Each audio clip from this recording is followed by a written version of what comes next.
Ok, bonjour à toutes et à tous.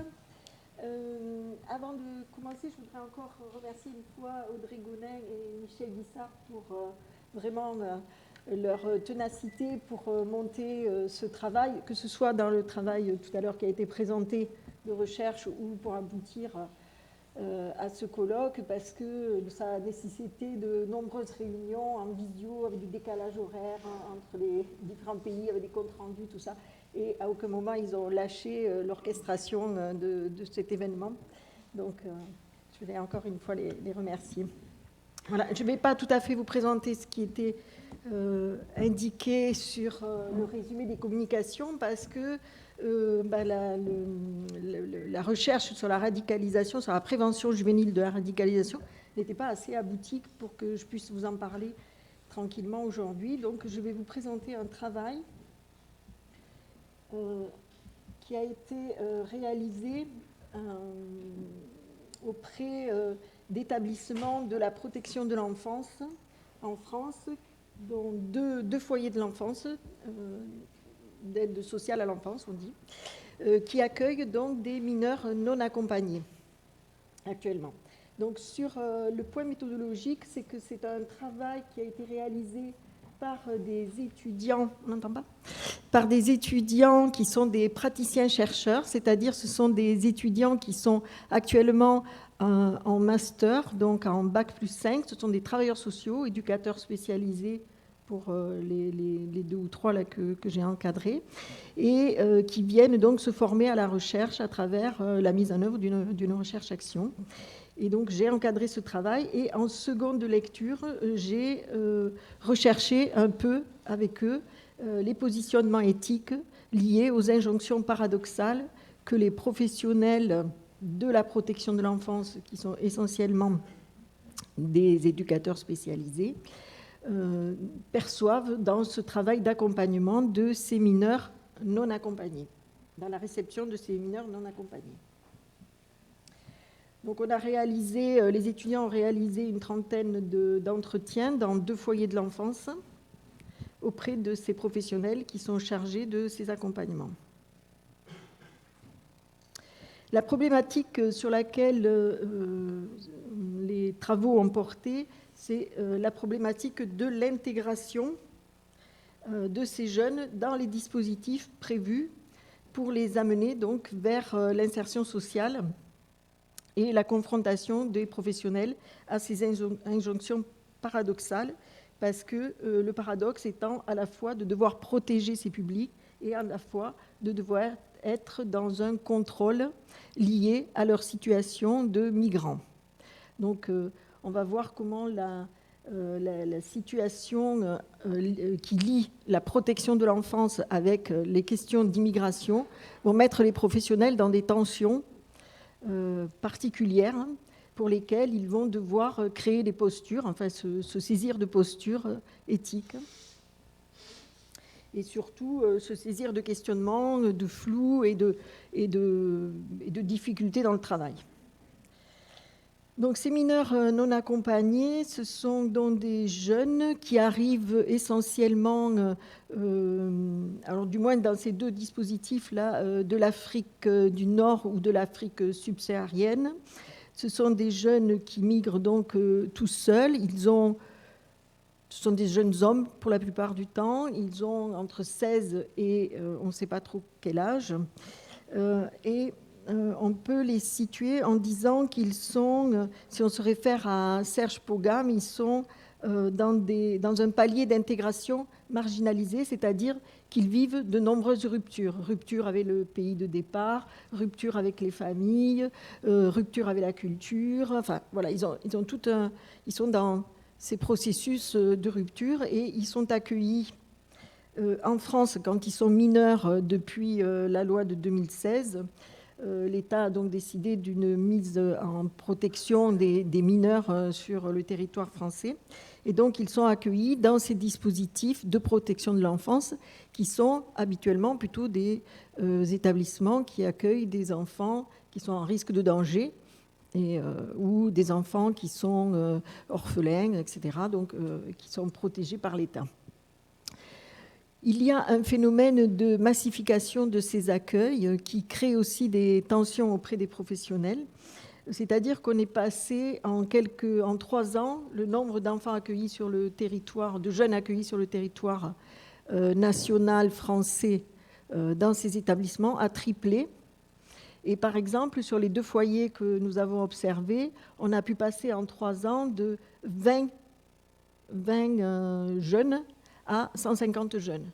Donc, avec des moyens, on va le voir, qui ne suivent pas toujours l'évolution. Et puis des professionnels qui ont dû s'adapter très vite avec la création de services vraiment spécifiques, parce qu'au départ, ces jeunes étaient mélangés avec les autres jeunes, ils étaient accueillis dans les services. Et puis, petit à petit, se sont créés des services spécifiques pour ces jeunes.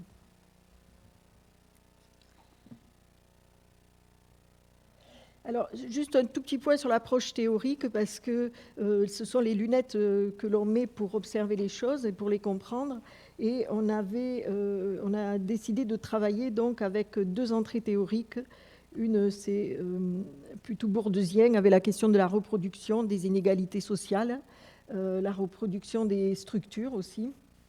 Et la seconde, c'était plutôt la notion de monde qu'on est allé chercher chez Becker, par contre, Howard Becker.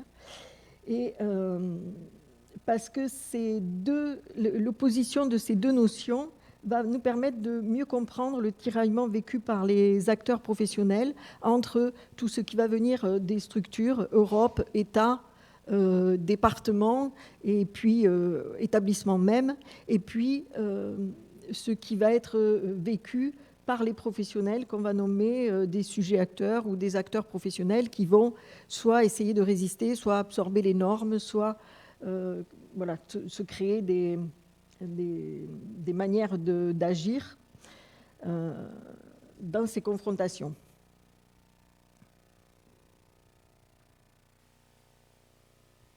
Donc pour les professionnels, la plus grande tension, c'est d'être à la fois un agent de politique sociale et de politique d'immigration. Du fait, les professionnels rentrent dans cette nouvelle problématique pour lesquelles ils ne sont pas vraiment préparés. Ah, ça ne veut plus avancer là. Excusez-moi.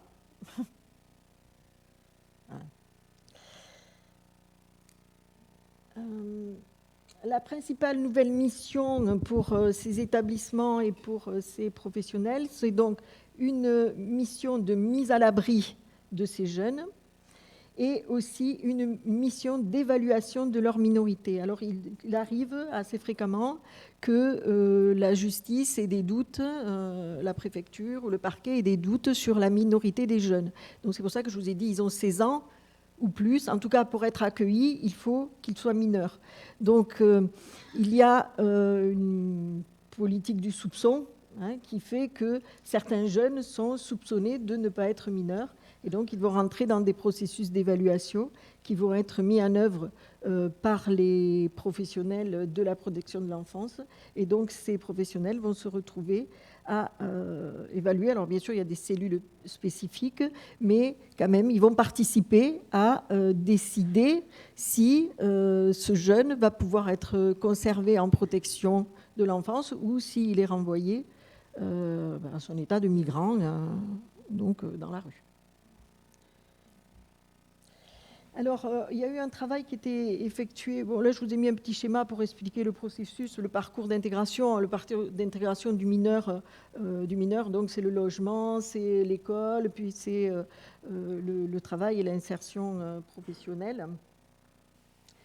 Quand ça se réalise dans les meilleures conditions. Et bien sûr, tout ça est accompagné par plusieurs étapes administratives, ce qui va faire que les professionnels aussi de la protection de l'enfance vont se retrouver dans des positions où ils vont devenir de plus en plus des professionnels de l'administration, si je peux dire ainsi. C'est-à-dire qu'ils vont avoir un gros travail administratif à réaliser auprès de ces jeunes.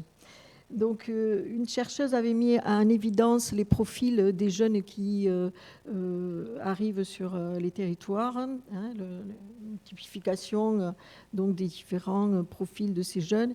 Et là, sur les 2 établissements observés, on peut dire que ce sont plutôt des jeunes mandatés, c'est-à-dire des jeunes qui ont un mandat, une mission. À 80%, ce sont des jeunes qui sont dans cette dans cet ordre-là. Ils ont une mission de s'intégrer, de s'insérer en France et d'aider les familles qui sont restées dans leur pays.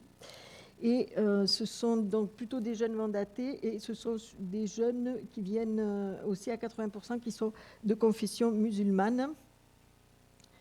Voilà, ça c'était le profil sur les 2 établissements qui étaient donc à Perpignan et à Narbonne. Ça vous dit rien, mais bon, voilà.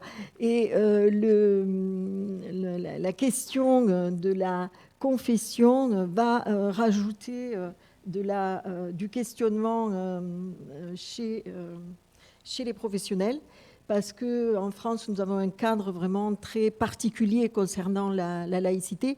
Et les questions de religion, d'ailleurs, les professionnels ne sont jamais à l'aise avec. N'importe quel éducateur spécialisé que vous prenez, dès que vous le mettez face à des questions de religion où il va falloir décider si tel ou tel type de pratiques peuvent se réaliser dans l'établissement ou pas, ou qu'est-ce qu'on peut autoriser pour le jeune, vous allez avoir plusieurs types de réponses et puis aussi beaucoup d'embarras à parler de ces choses-là parce que le cadre français républicain a tranché sur une laïcité qui peut être d'ailleurs analysée comme étant ouverte ou restrictive, mais en tout cas avec des règles bien précises de ce qu'on peut faire et des règles précises et qui changent suivant le type d'établissement dans lequel vous êtes, si vous êtes dans le privé ou dans le public. Donc tout ça, c'est assez compliqué. Et ça ne permet pas d'avoir des réponses très spontanées par rapport aux pratiques religieuses de ces jeunes qui viennent soulever ce problème, qui viennent soulever cette situation, en tout cas dans les établissements. Donc, si on analyse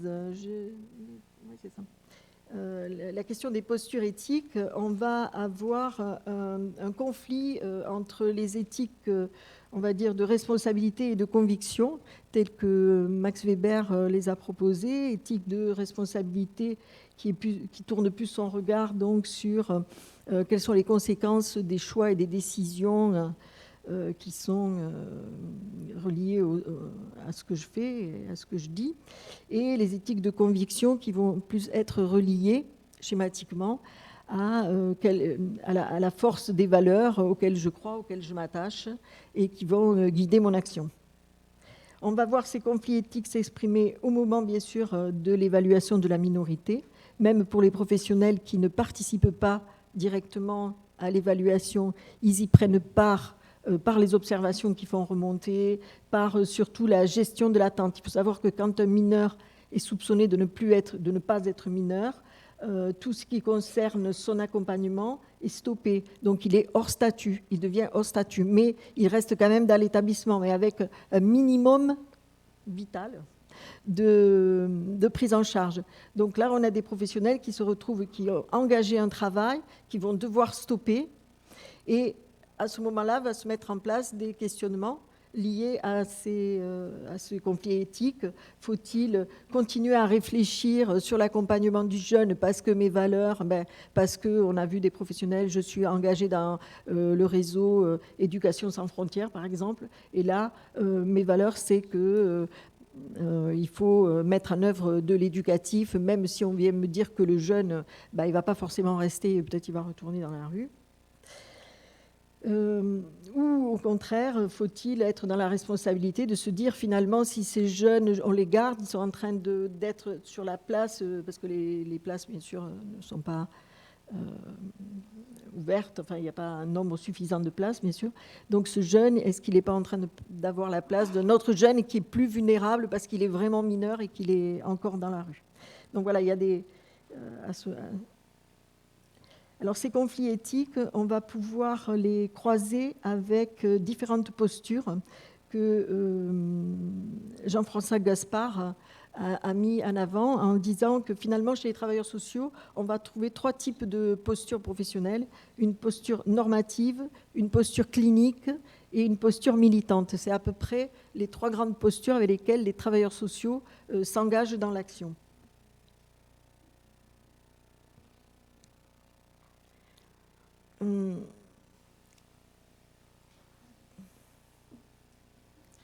ce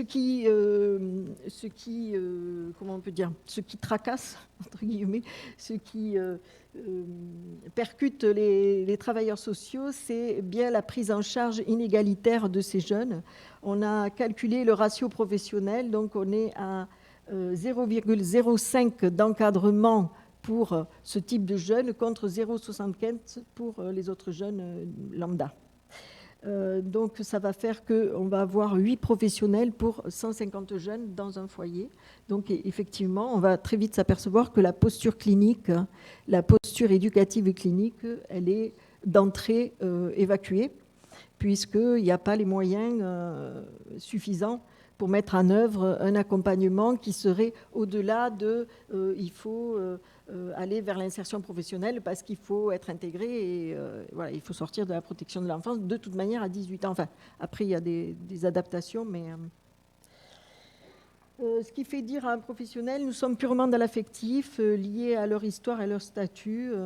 Nous ne sommes qu'à bidouiller des choses. Et là, on voit par exemple l'expression d'une posture plutôt militante, plutôt voilà, qui va jusqu'à dire finalement il faut qu'on bidouille un peu les papiers. Alors ça, des fois c'est pour l'inscription à l'école. On va aller jusqu'à s'engager à peut-être trafiquer un petit peu quelque chose pour que le jeune, même s'il est en période d'évaluation, puisse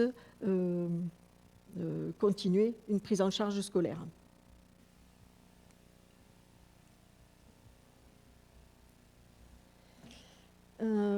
Alors pour ces jeunes, d'accord, une minute, 2, 3, d'accord. Pour les jeunes, les enjeux sont tels que, bien sûr, il y a un fossé qui se creuse entre eux et l'institution. Hein.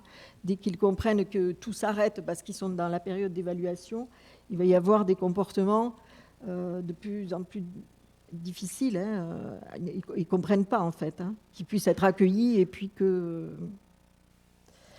Et puis, on a des professionnels de l'autre côté qui sont un peu exaspérés en disant on en a un peu marre d'accueillir, de s'engager, de s'impliquer auprès de jeunes qui vont être déclarés majeurs au bout d'un certain temps. Et finalement, on n'est pas adapté pour travailler avec des jeunes qui ont 20 ans, 22 ans, 23 ans et que l'on traiterait comme des ados, en fait. Voilà, donc là il y a aussi une tension assez importante. Là je vous ai mis quelques verbatims, je crois, de professionnels, oui, c'est ça, qui ont été interrogés. On voit que ça donne lieu à une hiérarchisation des profils des jeunes, à une discrimination des parcours et à un renforcement des stéréotypes aussi.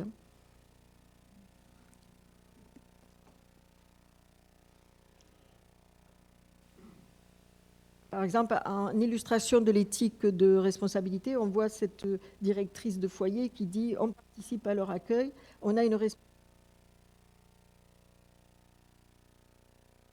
Il faut dire qu'il y a pas mal de jeunes aussi qui viennent du Maghreb, qui eux-mêmes revendiquent la responsabilité du pays d'accueil liée à l'histoire coloniale. Hop. Alors, on m'a dit vite, mais là c'était un peu...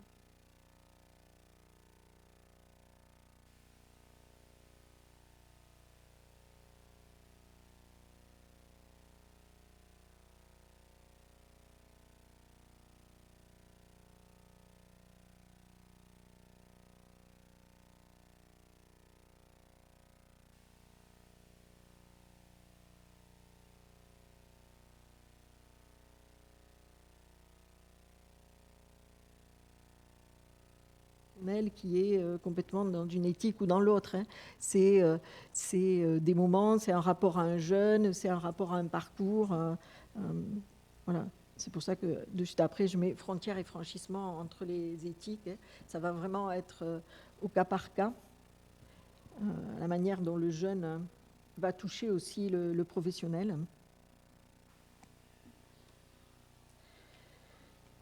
Voilà. En tout cas, ce qui est sûr, c'est que ça crée des divergences dans la prise en charge et notamment autour de ces questions de rapport à la laïcité. Voilà, j'ai fini. Juste, je voulais remercier et afficher le nom des étudiants avec lesquels j'ai travaillé. Voilà, je vous remercie.